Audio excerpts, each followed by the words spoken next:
welcome to the third lesson on time and work. Unlike the previous videos on time and work, in this video we are going to be doing questions on work which involve men and not machines. Now let us begin with our first question. The question says that if 15 men can do a job in 12 days, in how many days can 20 men do that job? Now you see the number of men has increased. Therefore, our answer would definitely be less than 12 days, as time and rate are inversely proportional, provided the total work remains constant. We can interpret this question and write it down in a simple equation, that is, the number of men into the number of days is equal to total work.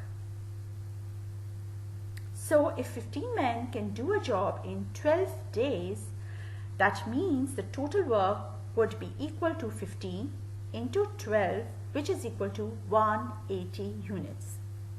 Now let us take the help of the above equation, and if we put the values, we see that 15 into 12 is equal to 20 into D2.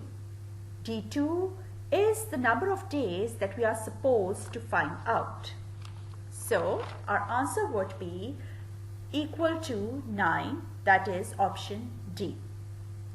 Now kindly note that the equation M1 into D1 is equal to M2 into D2 is equal to total work is not a formula. In fact, it is a way to solve these type of questions, and for GRE, we have to look for the easiest and efficient solution. Now let us move on to our next question. 30 men can complete a work in 20 days. 30 men started the work, but 5 men left after 5 days. How many more days are required to complete the total work? Now you see, we are required to find out the number of days to complete the remaining work. See, if you look at the last line of the question, it clearly says how many more days are required to complete the total work. So you see, these are very easy problems, but the trick is to understand and organize our solution.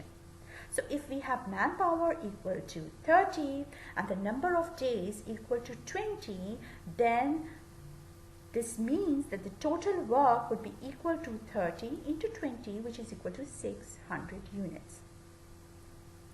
If 30 men started the work, but 5 men left after 5 days, this means that they completed 30 into 5, which is equal to 150 units of work in 5 days.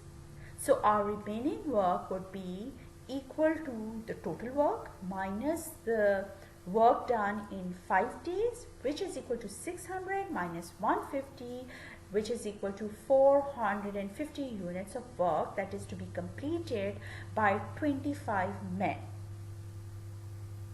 Now you see, we already have M2 into D2 equal to 450 units, that is the remaining units of work. So putting the value of M2 in the equation, we get the number of days required to complete the remaining work equal to 18 days. So our answer choice would be B.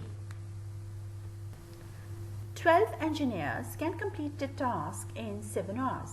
12 engineers started the task at 10 a.m. but starting from 1 p.m., one engineer is leaving every hour. At what time the task gets completed? Now you see, we already know that the number of men into the number of hours or days or whatever unit of time is given in the question is equal to the total work.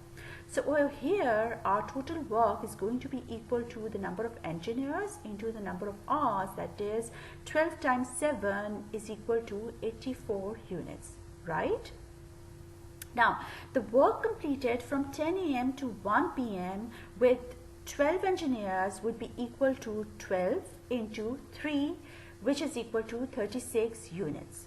So the remaining work would be equal to the total work minus the completed work, which is equal to 84 minus 36, which is equal to 48 units. So we are left with 48 units of work.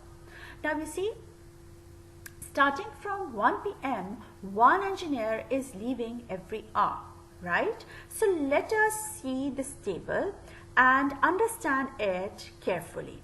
So from 1 p.m. to 2 p.m. we will be having 11 engineers that would be completing 11 units of work. So 36 plus 11 is equal to 47. Then from 2 p.m. to 3 p.m. 10 units of work would be completed. So 47 plus 10 would be equal to 57, and so on. So by 6 p.m. 81 units of work would already be completed.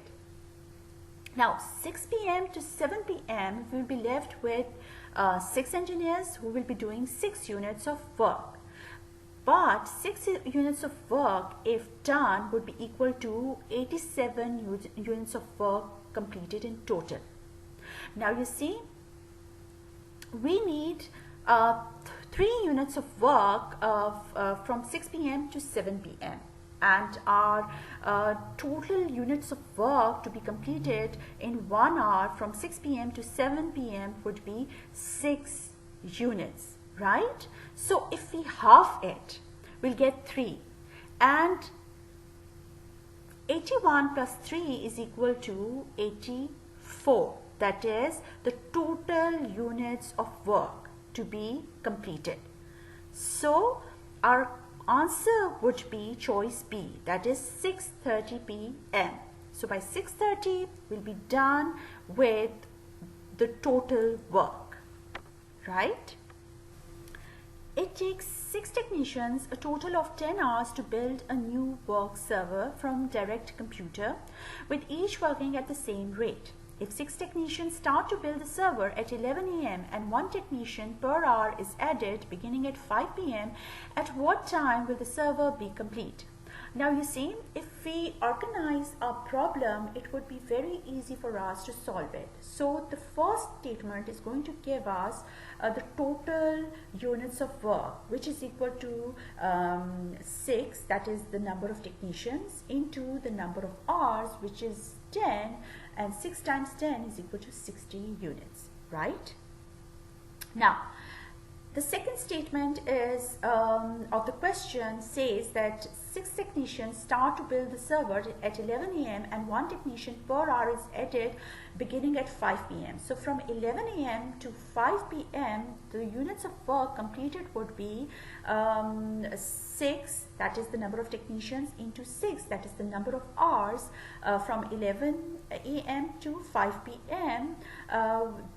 This is going to be equal to 36 units. So our remaining units of work would be 16 minus 36, which is equal to 24 units.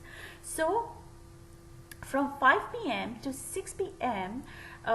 With the addition of a technician, the total units of work complete would be 36 plus 7 is equal to 43.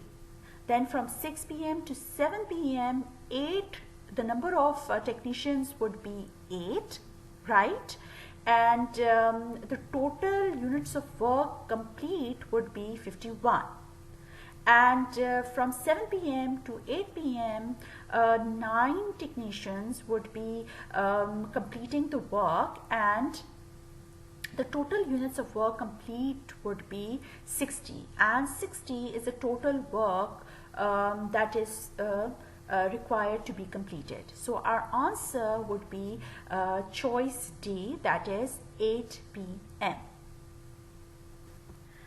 One man started a project on the first day. One man joins on each day starting from the second day.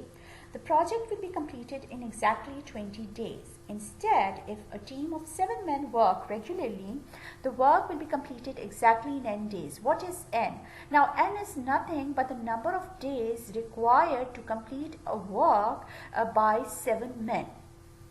Now, you see, in order to organize the problem, what we're going to do is we're going to read out the statement of the problem one by one.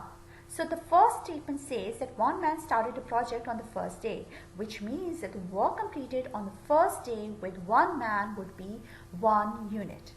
One man joins on each day starting from the second day. This means that on the second day, 2 men would be working and they would be completing 2 units of work, right?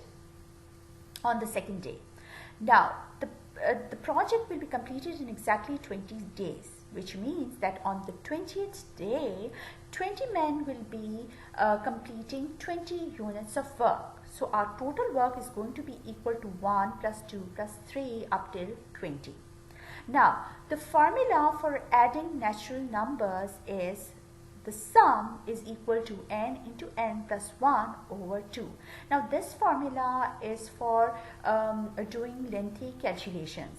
So, n is equal to 20 days, right? N is 20. So, our total work is going to be equal to 20 into 20 plus 1 divided by 2, which is equal to 210 units. Now, we know that the total work is equal to men into time. And we have total work is equal to 210 units, and the total number of men is equal to 7, and the time, that is the number of days, is equal to n. So, men into time is equal to total work. Putting the values in the formula, we get 7 into n is equal to 210, that is n is equal to 210 over 7, which is equal to 30. So, 30 days would be required to complete a work by 7 men.